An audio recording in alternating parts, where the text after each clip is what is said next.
Фала на Бога, браќи и сестри, што еве денеска сме заедно собрани во молитвениот дом. Не само да се присетиме на оно што Исус го направил за нас, туку и да се заблагодариме на Бога за неговата милост, заштита во текот на овие 3 месеци кои се позади нас, па и цела ова половина година која веќе изминува. Денеска сме овде да се присетиме на најголемиот настан што Исус го имал после Голгота, односно пред Голгота, тоа е обредот на понизноста и обредот Света вечера. Насловот го гледате, денес би размислувале за тема кој е достоен кај трапезата.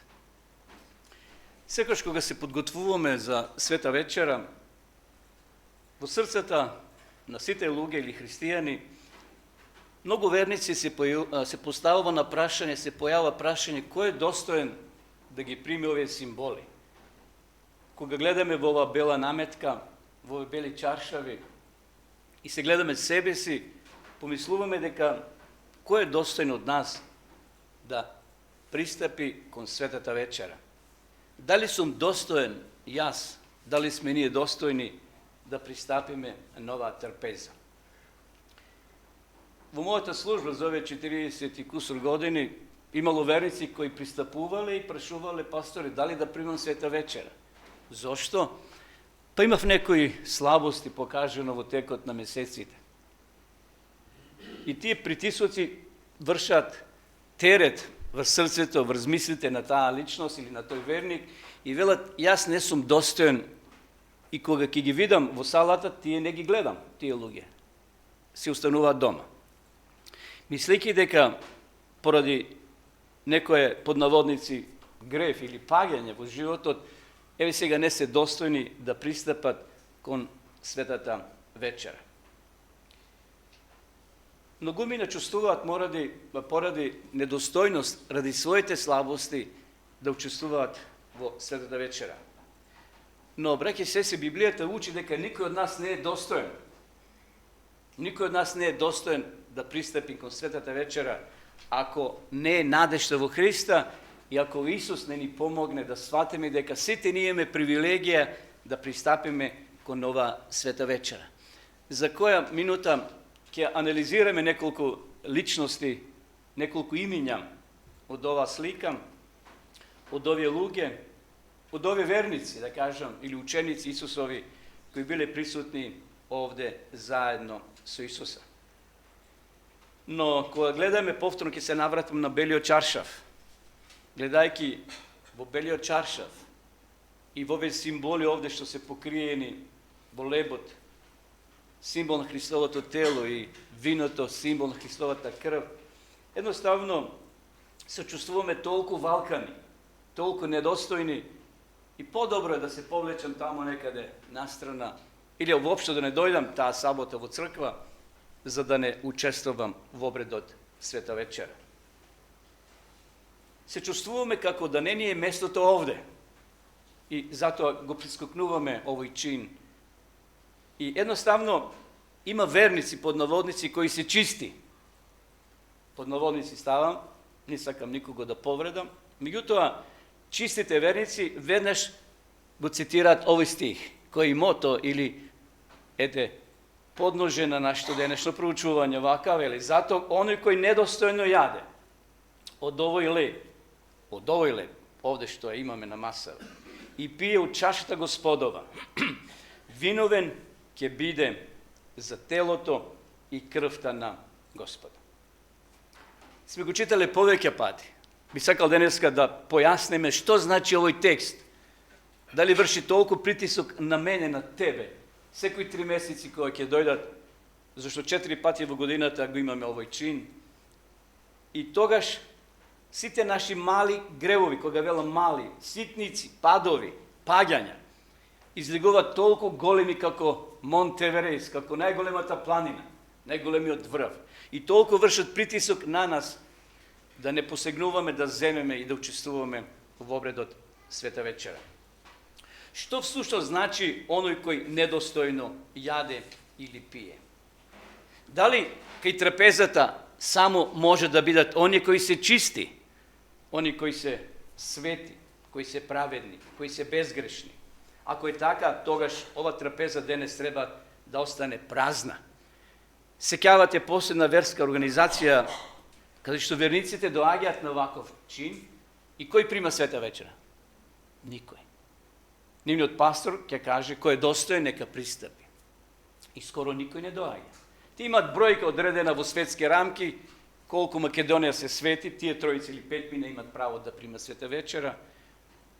И така во цел свет таа бројка е распоредена. Што значи кој недостојно јаде од овој леп или пие од ова чаша? Ајде се навратиме на библискиот тема, на библиската основа. Во Исусово време, знае, постоеле повеќе верски фракции или групи.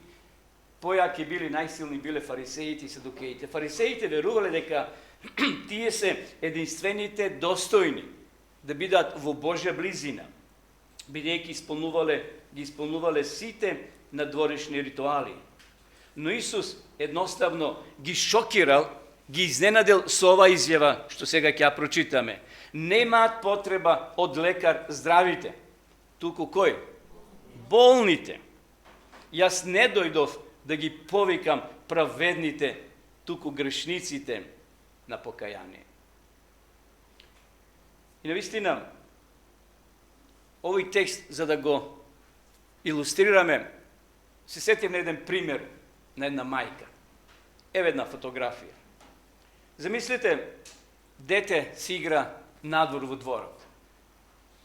Во калта, се валка. Ајте, деца како деца. Целото е извалкано и некаде наручек доаѓа дома, звони на вратата или тропа и мајката му отвара. Го гледа детето испокинато, целото извалкано. Детето стои на вратата и плаче, бидејќи знае дека е валкано. Мајката што му вели? Дали го кара? Дали му вика вистинската мајка? Мајката не му вели: ти не си достоен да влезеш сега во мојата куќа. Не си достоен да влезеш внатре и да јадеш на нашата трпеза. Таа го зема детето, го носи во купатело, го пере, го мие, му е соблекува маицата, му дава чиста, неизвалкана маица. Браќи и сестри, нашата достојност не доаѓа од тоа што сме ние останали чисти во овој валкан свет. Не доаѓа достојноста наша од тоа што сме останале чисти во овој свет, туку од нашата подготвеност да дозволиме Исус да ја соблече нашата валкана мајца или валкани алишта и да не облечем со неговата. Ние му дозволуваме Исуса да не измие целосно, како што тоа ќе го сториме после самата проповед. И еве што кажува овој коментар од книгата Копнежот на вековите. Никој не треба да се воздржува од светата вечер. Ако до денеска стоеше кај тебе или кај мене некоја задршка, некоја запирка, која не ми дава да одам понатаму, затоа што сум покажал слабост во текот на месеците кои се позади нас. Овде пишува: никој не треба да се воздржува од светата вечера, затоа што меѓу присутните можеби има некој кој е недостоен. Секој ученик е повикан јавно да учествува и со тоа да посведочи дека го прифаќа Христа како личен спасител. Исус не дојде да ги повика праведните, туку грешниците на покаяние. И сега би сакал да се вратиме малку на историјата на светата вечера. Да се навратиме на овие 12 свети луѓе. Иако не биле свети самите, за која секунда ќе се увериме. За да сватиме кој бил достоен, мора да се навратиме на оваа слика, браќи и сестри. Таму немало ангели. Дали имало овде ангели? Дали имало серафими, херавими и ангели? Имало или не? Немало. Тоа биле обични смртни рибари, луѓе, царинарници, професија секаква. Таму сме били јас и ти, на таа света вечера, символично зборува. Дали Исус го знаел тоа? Да, Исус го знаел. Исус не само што физички ги познавал, 3,5 години јаделе, спиеле, работеле, заедно биле, туку тој ги читал и нивните срца. Ке спомнам само 3-4 личности. Најпрвин, најстариот, највлијателниот апостол Петар. Кој бил Петар? Кој бил апостол Петар? Човекот кој бил со силен темперамент, како некои од нас што сме. Ке изреагираме, не може да трпиме. Петар колку пати се откажал од Исуса? 3 пати. И тој бил таму на трапезата. Десно или лево од Исуса, не е важно. Дали у средината или на крајот. Исус го знаел тоа. Сепак, што правил Исус со нозете на Петар? Му ги измил. Исус се наведнува и му ги мие нозете на Петар. Исус не му ги мие нозете на Петар врз основа на тоа колку Петар бил добар. Туку што во тој момент не бил опште добар Петар. Или од 1 до 10 може бил на 4, на 3, на 5, не знам. Меѓутоа Исус не му ги мие нозете затоа што Петар бил добар, многу добар во тој момент. Зошто само после неколку часови тој истиот Петар каде ќе отиде? Ќе каже на многу силна реченица: јас него познавам, зарем е можно? До пред неколку часови јаделе света вечера. Исус му ги мие нозете, сега Петар вели: јас тој човек не го познавам. Исус не го условува својот дар со идна верност кон Петар, на Петар кон Исуса. Тој го мие предавникот, исто како што ќе го мие и верниот ученик Јован. Подосна ќе го видиме и Јуда, предавникот, кој ќе го предаде Исуса. Исус и нему ќе му ги мие носите. Замислите, Исус ја зима крпата ја зима, најпрвин ја симнува својата горна облека, става вода во легенот и му ги мие не само на Петар, на Јован и на останатите. Ја зема крпата и му ги брише нозете, почнувајќи од Петар па до најмладиот, најмалиот ученик кој бил присутен таму во горната соба. Тука е лебот, тука е виното, тука се присутни учениците. Лебот како сидро за враќање кај Христа. Зошто Исус му дава и леб и вино, односно грозов сок на Петар, иако знаел дека Петар ќе падне за неколку часови. Затоа што тој залог од светата вечера треба да биде сидро, котва. Сидро значи за апостол Петар, да го врати повторно назад. Исус знаел дека ќе го издаде, но му дава сидро за да може да се врати, да не одлета скроз Петар, тука да застане на тие 3 пати што тој ќе се откаже од Исуса. Исусовите раце му ги мијат нозете, му делат леб и вино на истиот тој човек кој наскоро ќе го издаде. Но, понатаму да ги споменеме Јаков и Јован. Јаков и Јован. Кои биле тие? Браќа биле, така? Крвно биле браќа. Интересни личности. Наречени се синови на громот. Луѓе кои само неколку дена пред овој настан, еве ги овде, на советување со Исуса, само неколку денови претходно биле во едно село и не биле добре дојдени од страна на жителите и што посакале? Дај Боже оган, да ги сравнеме со земја, нов Содом и Гомор нека биде. Гледате колку биле воинствени во своите срца. Тоа биле луѓе со краток фитил. На трпезата седеле луѓе со краток фитил. Да не го забораваме тоа. Петар го спомнавме. Сега тука е Јаков и Јован. Тоа било село во Самарија. А Исус и нив ги седнува на трпезата. И тие двајца се тука заедно со Исуса. Исус значи покажува дека неговата заедница, трпезата е отворена за сите. За сите е отворена неговата трпеза. И луѓе со лесен карактер и со тежок карактер, како што биле овие луѓе. Двајца луѓе кои биле брзи да реагираат. Тој не чека сите нас, браќи и сестри. тој не ги чека тие да се смират, па тогаш повелете на трапезата. До тогаш одете, перете се, мијте се, обновувајте го карактерот. Кога ќе бидете на некоја висина, тогаш дојдете и седнете покрај трапезата. Само неколку дена пред вечерата, овие двајца преку нивната мајка праќаат писменце до Исуса, а во писмото што пишувало? Ако е можно, моите деца да седнат близу тебе, Исусе. Еве ќе формираш нова влада. Ти треба министри, сега актуелно кај нас у Македонија нови министри. Замислите каква желба.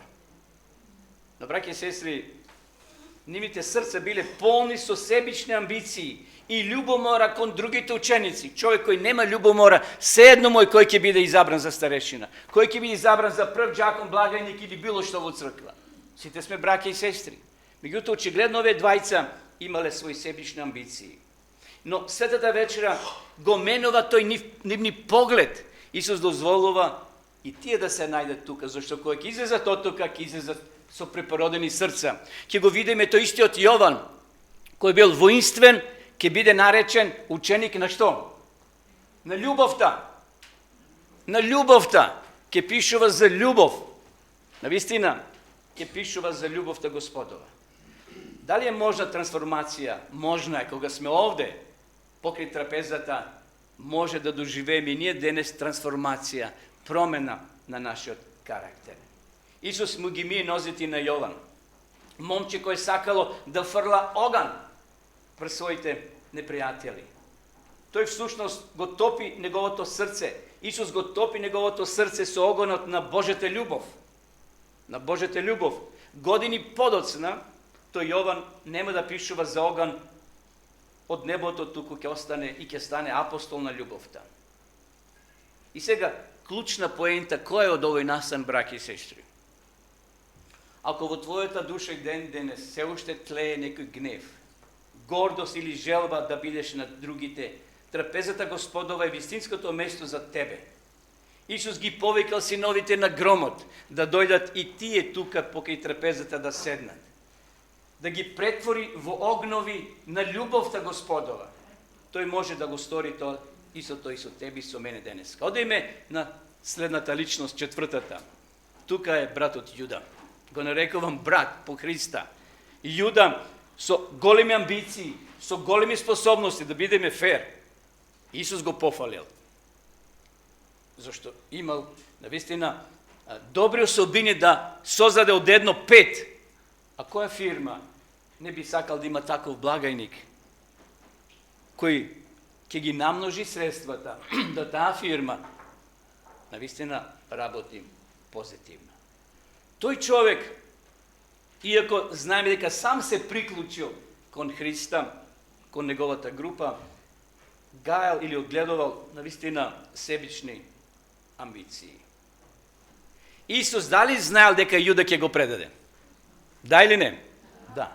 Дори знаел, односно пишува во Стариот Завет дека ќе биде тоа 30 сребреници. Но Исус му дозволува и тој да седне покрај трапезата, и тој да биде дел од оваа историска слика, на денеска до удобитниците, ама сепак од прилика така и се случувало.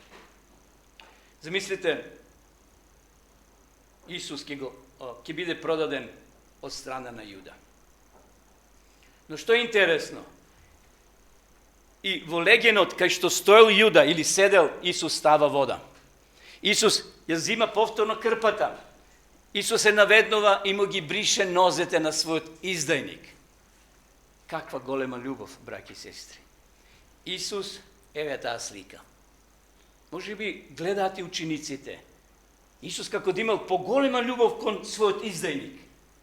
Сите очи биле вперени кон гестот кој го прави Исус. Со овој чин на крајна понизност, браќи и сестри, Спасителот му ја дава на Јуда последната, најмокната, најсилната, би рекол, шанса да се покае и да го скрши својот заговор. Да го скрши својот заговор или договор кој го направил претходно со водачите дека ќе биде Исус предаден. Овде гледаме дека Божјата љубов се бори за таа душа која не е изгубена целосно, но наскоро ќе биде за секогаш и за вечност изгубена. Ова ни кажува, браќа и сестри, дека Исус никого не отпушта веднаш. Исус му дава привилегија, му дава шанса. Го води чекор по чекор, за да го врати повторно таму кај што му е местото. Дури и кога нашите срца се далеко од Исуса, неговата благодат се уште не чека. Се уште не чека Божјата благодат. И еве што кажува текстот. И така како јас, Господ и Учител, ви ги измив нозете, тогаш и вие сте должни. И вие сте должни еден на друг да си ги миете нозете. Значи, пред да ги скрши лебовите, пред да го подели лебот и виното, Исус го прави овој гест, што и ние како христијани адвентисти го правиме и ќе го правиме до крајот на векот, односно до Христовото второ доаѓање. Исус да е денеска овде со нас, истото би го направил. Без разлика колку од нас се чувствува денеска недостојни. И би не поканал и би рекол, дојдете сите кај мене. Немој да се устручавате, немој да се стегате, немој да се срамите, немој да се плашите. Без разлика колку прашина паднала врз нашите духовни тела или во нашите мисли, денеска е време кога Исус ќе ја пружи раката, крпата, да ги измие и да ги избрише твоите и моите нозе. И еве го овој цитат. Ова церемонија, миење нозе, е Христова подготовка за светата вечера. Се додека во срцето се негова гордост, раздор и суета, срцето не може да стапи во заедница со Христа. Ние не сме подготвени да ги примиме символите на неговото тело и крв пред да се изврши ова чистење. Значи, затоа ние го имаме обредот на понизноста пред да пристапиме кон овие символи. Ако има нешто недоразбирање, сега е време тоа да се сравни. Сега е време тоа да се тргне. Сега е време тоа да се уништи. Ако има нешто измеѓу мене и Бога, може се појавила сомнешта. Може би недоверба во Бога. Може би разочарување. Сме се молеле. А ете како се да си стои така. Како Бог да заминал на годишен одмор. Како Бог да не одговара нашите молитви. И тогаш кај нас се појавува, може би, оној сомнеш, знаете, сомнеш. И се прашуваме, кој е достоен? Кој е достоен кај трапезата? Може би, Боже, јас не сум достоен, како она жена што рекла, Боже, јас не сум достојна да јадам од трапезата. И што побарала таа? Од трошките. Ние велиме таму струмиле ронките. Од она што останало. Но ние не сме за ронки, браќи и сестри, ние сме за трапезата. Зашто Исус умрел за тебе. Исус не гледа ронки. Исус не гледа големи, како што учивме во пулката. Исус не гледа наследници во Новиот Ерусалим. Исус не гледа наследници на новата земја. Таму, кај што Исус ќе не повика еден ден и ќе ни каже, добри и верни слуго, си бил верен во колку? Во малку си бил верен. Но влези во радоста на мојот Господар, зашто за тебе и за мене Исус умрел. Исус го дал свој живот. Во една црква со години двајца браќа не разговарале. Имале некои недоразбирање меѓу себе. Секој сабота доаѓале в црква, интересно, но некој седел десно, а другиот лево. Кога дошол денот за светата вечера, едниот од нив решил да го послуша советот на Господа. Постојано Духот Свети го ударал, како со каменче по главата, во совеста, дека тоа што го прави не е добро. И кога дошло време за миење на нозе, се качил во собата или слегнал долу, не е битно каде тоа го бавувале, отишол во таа просторија за миење на нозе, клекнал пред својот скаран брат држејќи леген пон со вода и со солзи во очите, и еве што му рекол. Брате, прости ми. Брате, прости ми. И тој миг се срушила таа бариера, тој јас, таа провалја која постоела со години помеѓу нив. Таа тврдина на гордоста се срушила. Светата вечера не е само за нас, браќи и сестри, и Бога. Таа света вечера е и за нашите ближни, пријатели, верници со кои живееме и со кои другаруваме. И еве што кажува текстот. Но Бог ја докажува својата љубов кон нас со тоа што уште додека бевме грешници, тој умре за нас. Значи, Исус го дал својот живот пред да ние се родиме. Исус не имал и нас во својата предиспозиција, во смисол како тој кој се знае дека и ние ќе се родиме еден ден, дека и ние ќе паѓаме, ќе стануваме, дека и ние ќе го сакаме. И затоа Исусовата крв, браќи и сестри, е влезница за новата земја. И еве при крајот еден краток пример. Кралски печат. Во средниот век, знаете, ако некој обичен човек сакал да влезе во дворот кај кралот, тој не би имал шанси да влезе внатре, зашто тука постојат кралски стражари. Веднаш би го исфрлиле и може би го затвориле. Неговата облека би била уште повеќе скината и едноставно истеран надвор. Но ако тој селенец има писмо, еве, ова асоцира на писмо, со печат на принцот или на самиот цар, кога би го покажал тоа писмо пред стражарите, веднаш капијата би се отворила и би бил внесен до самиот цар. Браќи сестри, печатот за вратата која треба да биде отворена на новата земја, нашите пропусници за светата вечера е крвта на Исуса Христа. И затоа денеска ни еден од нас не треба да се чувствува недостоен. Туку сега е време кога треба да пристапиме кон овие символи. Еве стојам на вратата и чукам. Ако некој го чуе гласот мој и ја отвори вратата, ќе влезам кај него и ќе вечерам со него и тој со мене. Дали ќе му отвориме? Дали ќе отвориме вратата на нашето срце или пак се уште е таа мисла од почетокот кој е достоен, кој не е достоен? Сите сме ние денеска достојни, зашто сме дошле овде. А ќе излеземе очистени, затоа што сме го прифателе Христа и сме ги признале своите греови и слабости. И еве сосема на крај уште овој цитат. Нито еден човек не треба да се исклучува себе си од светата вечера затоа што чувствува дека е недостоен. Напротив, токму поради тоа што се чувствувате грешни и ви имате потреба од Христа и неговата благодат.